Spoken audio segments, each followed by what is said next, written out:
Imagine you're deep in the wilderness, miles from anywhere. No roads, no phones, just the sound of the forest. This is where four friends found themselves in August of 1976, on the Allagash Waterway in northern Maine. Jack and Jim Weiner, Charlie Foltz, and Chuck Rack were on a canoe trip, looking for adventure. They found something else entirely. One night, while they were fishing on Eagle Lake, a strange light appeared over the trees. It wasn't a plane or a helicopter. The light moved over the water, heading straight for them. They paddled for the shore as fast as they could, but the object was relentless, chasing them. One of them, Chuck, aimed a flashlight at it. In an instant, a massive beam of light shot out and engulfed their canoe. And then, nothing. The next thing they knew, they were back at their campsite. Several hours of the night were just gone. They couldn't remember leaving the lake or how they got back to their tents.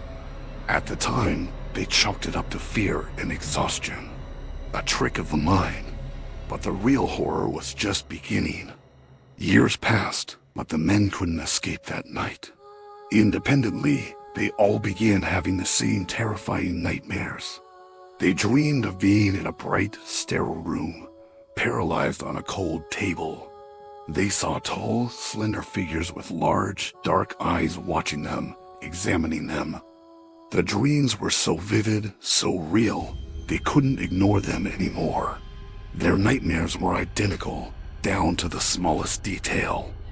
Under hypnosis, a horrifying story emerged from each of them.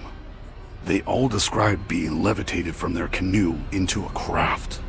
They recalled being physically examined by non-human entities with strange instruments. The fear, the pain, and the feeling of utter helplessness were all the same.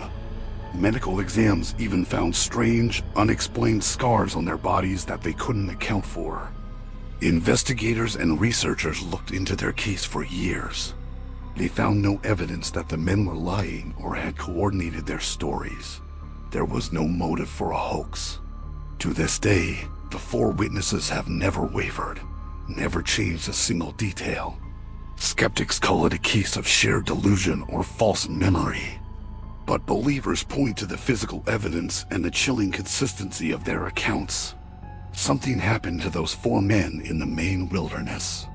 Something that science and reason still can't explain. Whatever took them that night left a mark that would never fade.